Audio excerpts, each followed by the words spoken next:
এবার কুসুমকে ঘেন্না করতে শুরু করে দিলে আয়ুষ। হ্যাঁ বন্ধুরা, ভিডিওতে লাইকে দেখতে থাকুন। সমস্ত সত্যটা জানার পর থেকে আয়ুষ যখন কিনা ক্ষিপ্ত হয়ে কুসুমকে বলতে থাকে যে কুসুম সরকার, আমি আর তোমার এই চেহারা দেখতে চাই না, আমার ধারের কাছেও তুমি আসার চেষ্টা করবে না, তোমার ছায়া অবধি আমার থেকে তুমি দূরে রাখবে, এবং তোমার এই মুখ নিয়ে আর যদি কোনোদিনও তুমি সাহস দেখিয়েছো আমার সামনে আসার, তাহলে আমার থেকে খারাপ কেউ হবে না। আজ থেকে আমার সঙ্গে তোমার সমস্ত সম্পর্ক আমি চুকিয়ে দিলাম, এবং তার পরবর্তীতে তোমার সঙ্গে আমার সমস্ত সম্পর্ক আজকে থেকে শেষ। আর কোনো দিনও তুমি আমাকে ছোটো সাহেব বলেও ডাকার সাহস দেখাবে না। ঠিক সেই সময় ঈশান যখন এই সমস্ত কিছুর মধ্যে হস্তক্ষেপ করে বলতে থাকে যে ভাইদা, ওর অপরাধটা কী বলতো, ও বারবার করে গাঙ্গুলি পরিবারকে সমস্ত ধরনের বিপদ আপদ থেকে রক্ষা করেছে, এটাই কি ওর অন্যায় অপরাধ ছিল বলতো, যে তার কারণে তুই ওকে এতটা অপমান করছিস, মেয়েটা কাঁদছে তাতেও তোর মন গলছে না? ঠিক সেই সময় আয়ুষ বলতে থাকছে না, আমার মন গলছে না, তার কারণ ও আমার ইমোশনস নিয়ে ছেলেখেলা করার চেষ্টা করছে, যেখানে কিনা খুব ভালো করেই জানতো যে এই একটা মাত্র জিনিস যেটা নিয়ে আমি কোনো রকম কোনো মিথ্যাচার সহ্য করবো না।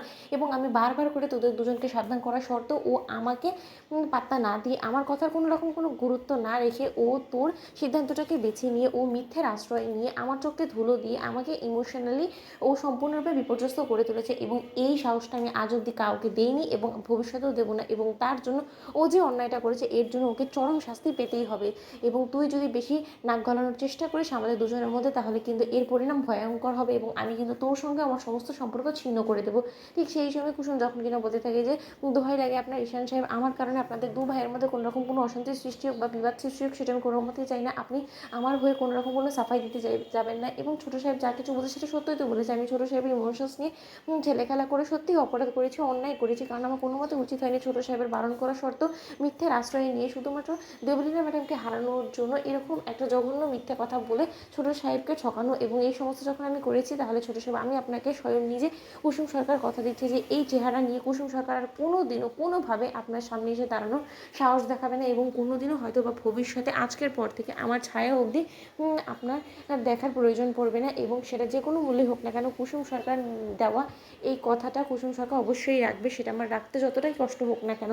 ঠিক সেই সময় আয়ুষ যখন কিনা বলতে থাকে যে তুমি যে এরকম একটা নোংরা কাজ করতে পারো এবং এতটা নিচে নেমে যেতে পারো শুধুমাত্র এই গেমে দেবলিনার এগেনস্টে আমাদেরকে জেতানোর জন্য, সেটা আমি কোনোদিনও কল্পনাও করিনি। তুমি আজকে লজ্জায় আমার মাথা হেট করে দিলে, আমার বিশ্বাসে তুমি এমন এক চরম ধাক্কা দিয়েছো, এর পরবর্তীতে কারো উপরে বিশ্বাস করতে আমি দুবার ভাববো কুসুম সরকার।